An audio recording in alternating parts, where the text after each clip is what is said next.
Today we'll see the story of a woman who lost everything in love but saved her humanity.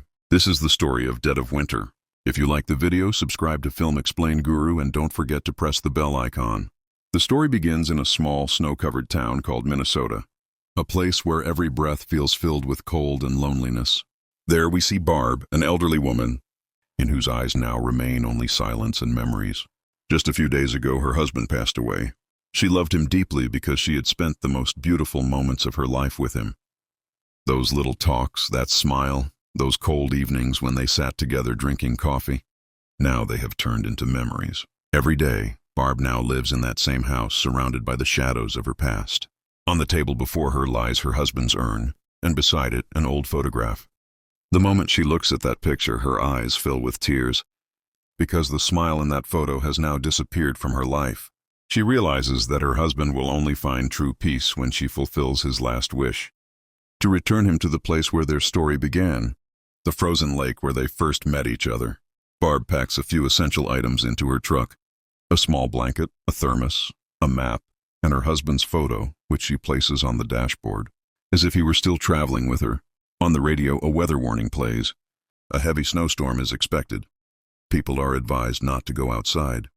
But for Barb, no fear is greater than the cold inside her heart. She starts the truck and sets off down that icy road, toward the final memory of her love. Snow continues to fall along the way. Frost gathers on the truck's windshield, making it hard to see ahead. Somehow she stops the truck, takes out the map, but everything looks white. There's no direction to follow. She steps out of the truck, looks up to the sky, as if asking for an answer. At that moment, a distant crashing sound echoes. Startled, she starts the truck again and drives toward the direction of the noise. After going a little further, she sees a cabin, surrounded by snow, and outside an old man chopping wood. She walks closer, but then she notices bloodstains on the ground. She pauses, then gathers courage and smiles politely. "Sorry, I didn't mean to scare you. I just wanted to ask the way to the lake."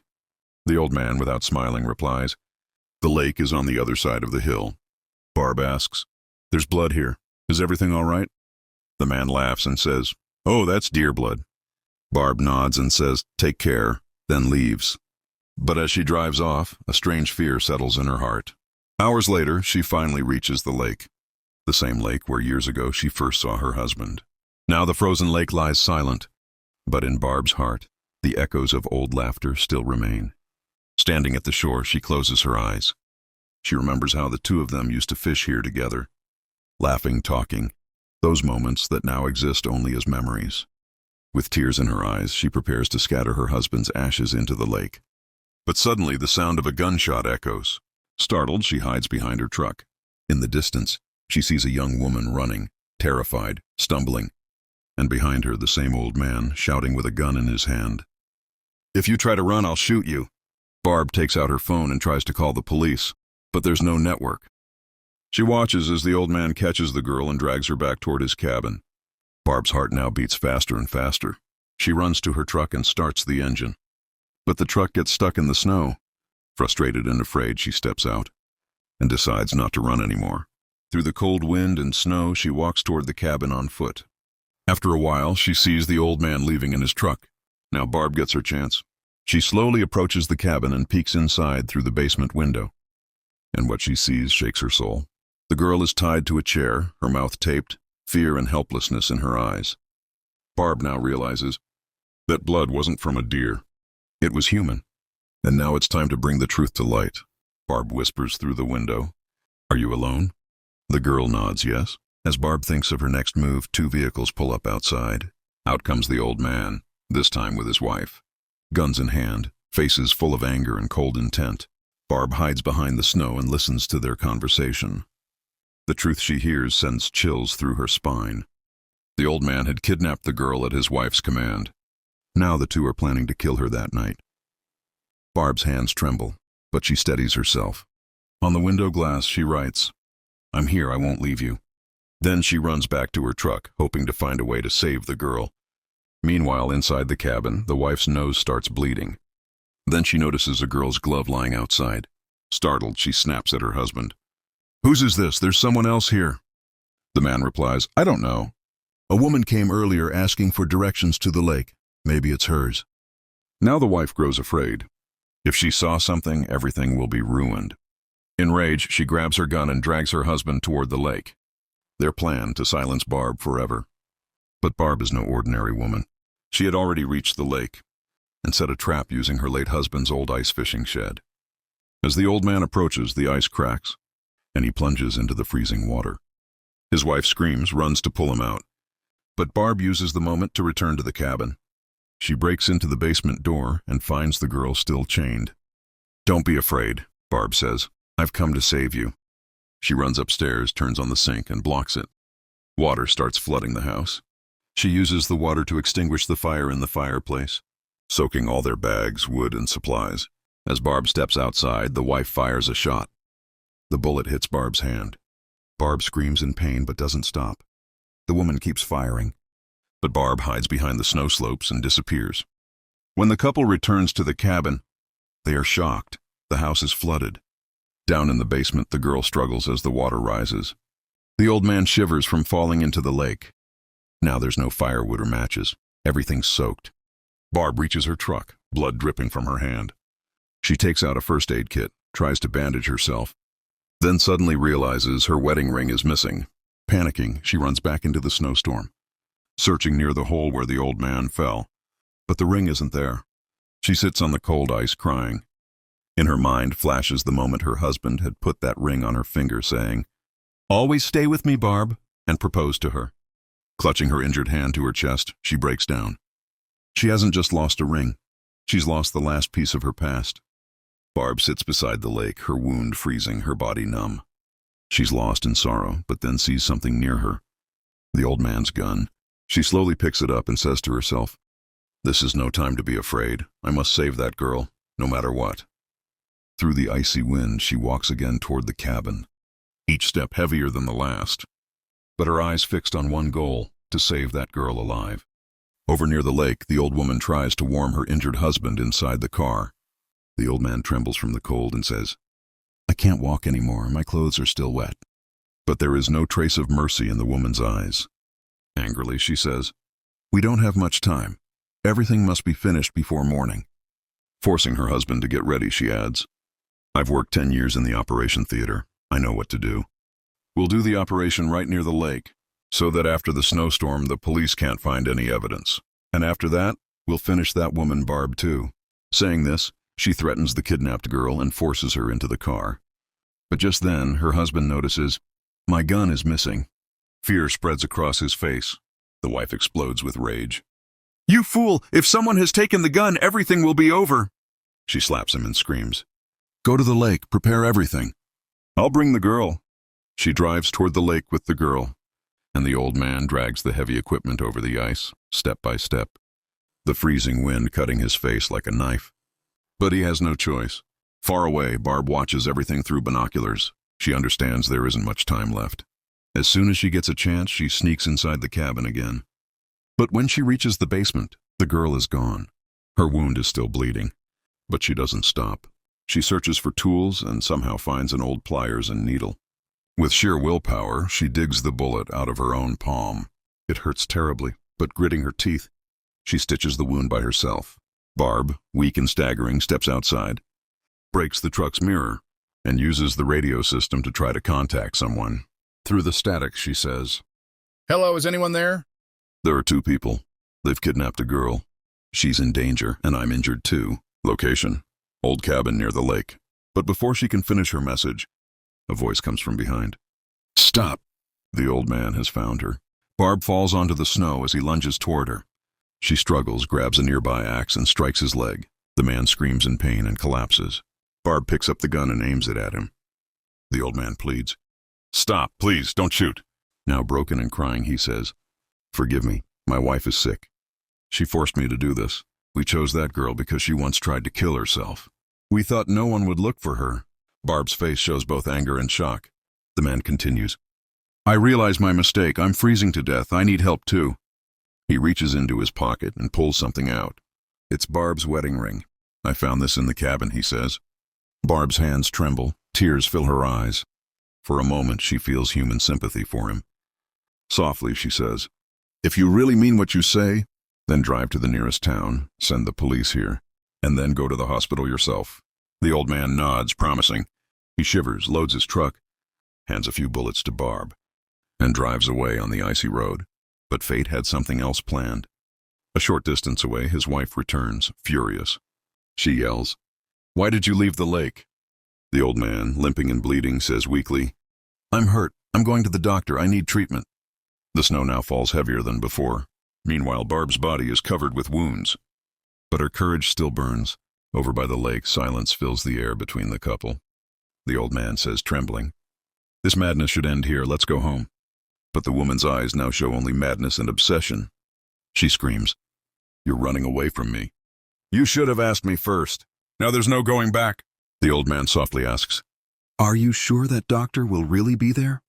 He tries to reason with her. "There's still time. We can fix this." But blood starts dripping from the woman's nose again. In pain and fury, she says, "If I leave this place, I'll die. You just want to get rid of me." And in the next moment, she points the gun at her own husband. At the same time, Barb reaches her truck, exhausted, wounded, but the fire inside her still alive. She looks at the truck and remembers the day in the hospital, when the doctor told her she had lost her child, and her husband held her hand and said, "We'll try again. Everything will be fine." Tears fill her eyes. She gently places her hand on the truck and says, "This truck will help me one last time." She pushes the truck toward the edge of the lake and sets it on fire. Thick smoke rises into the sky, a signal for the police to see from afar. Soon, 2 police officers arrive. Barb explains everything, and seeing her condition, they immediately decide to help. Barb and the officers head to the lakeside cabin. Outside, the woman's car is already parked. The officers draw their weapons and move forward. But suddenly the door bursts open, and the mad old woman comes out. Without a second thought, she opens fire. Both policemen are hit and fall to the ground. Barb ducks for cover and fires back. Her bullet hits the woman's leg. The woman limps, runs toward her car. But as she opens the door, she freezes in horror. Inside lies the dead body of her husband. She had already killed him. Panicking, she runs behind the cabin and hides. Now completely insane, she shoots randomly. One bullet hits the roof, and the ceiling collapses onto Barb. Barb is knocked unconscious. While unconscious, Barb remembers the day. She was making breakfast for her husband, and suddenly, without saying a word, he left in front of her eyes. She had cried and screamed, but now her tears have turned into stone. When Barb wakes up, she finds herself in the basement, handcuffed, and beside her the same kidnapped girl. Now Barb learns the girl's name, Leah. Barb somehow unlocks her own handcuff and tries to free Leah as well. They look for a way out from the back, but the woman locks the door from outside. Barb remembers her husband's will.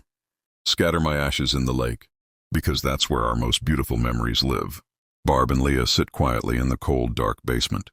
The sound of wind howls outside like a wounded animal. From upstairs, the woman's heavy footsteps echo on the wooden floor. Leah whispers, trembling, "She's going to kill us, isn't she?" Barb gently puts her hand on Leah's shoulder and says, "No, I promised my husband that I would never let fear win. We're going to fight back, and we're going to live." The two look around in the dim light. Barb notices a small air vent near the corner of the wall. The metal is rusted but loose. She says softly, "If we can break this open, we can crawl outside." They try to pull it together, using a broken chair leg as a lever. The vent finally cracks open with a loud noise. Barb looks at Leah and says, "You go first." Leah hesitates. "What about you?" Barb smiles faintly. "I'll be right behind you." Leah crawls through the vent, the freezing wind hitting her face as she comes out into the snow. Barb follows, bleeding from her stitched hand but determined. The two hide behind a pile of logs near the cabin. Through the window, they can see the old woman loading a gun. Barb whispers, "She's preparing for something. We have to stop her now." Suddenly, Leah looks at Barb and says, "Why are you helping me? You don't even know me." Barb's eyes soften. She says quietly, "Because someone once saved me when I had lost everything. Now it's my turn to do the same." For a few moments, there's silence. Only the sound of falling snow can be heard. Then Barb takes out a small metal box from her coat pocket. It's her husband's ashes. She looks at it with tears in her eyes and says, "I promised I would bring you back here. Maybe this is how I'll finally find peace too." Leah wipes her tears and says, "I'll help you, Barb." They both stand up carefully. Barb points toward the frozen lake and says, "She'll go there. That's where everything began. And that's where it will end. The camera of the story now shifts. Outside, the woman drags her husband's body toward the lake, muttering to herself, "Soon it will be perfect. Once his heart beats again, we'll be together forever." She sets up a small medical tent near the lake, preparing surgical tools. Her face is covered with blood and frost. Meanwhile, Barb and Leah slowly follow her footprints through the snow. The blizzard grows stronger. The visibility drops. Barb holds Leah's hand tightly and says, "Don't let go no matter what happens." After a few minutes, they reach the lake's edge. In the distance, they see the flicker of lantern light. Barb whispers, "She's there. This is our only chance." They hide behind an old truck and watch as the woman pulls a white sheet over her husband's body and starts arranging surgical instruments. Leah looks terrified and asks, "What is she doing?" Barb replies slowly, "She's lost her mind. She believes she can bring him back to life." The sound of the wind grows louder. Barb loads the gun she took earlier and says, "If she tries to hurt anyone again, I won't hesitate this time." The camera pans upward, showing the two women standing on a frozen lake under a dark sky, ready for the final confrontation. The wind roars around the frozen lake. Snow swirls like white smoke. Inside the tent, the madwoman's shadow moves back and forth. Barb and Leah crouch near the entrance. Barb whispers, "Stay low. If I say run, you run toward the woods." She takes a deep breath, pushes the flap aside, and steps in. Inside, the woman stands near the body of her dead husband. His skin is blue, his eyes open, staring into nothing. The woman mutters, "It's almost ready. The heart will beat again. We will dance on our wedding night." She injects a needle into the corpse's chest. Electric sparks flash from a small car battery machine beside her. Barb shouts, "Stop! You can't bring back the dead." The woman turns, her face half burned, half frozen, eyes shining with madness. She screams, You ruined everything! He was mine!" She grabs a surgical knife and runs toward Barb. Barb blocks her arm with the gun. The knife slices her sleeve. Blood appears on her arm.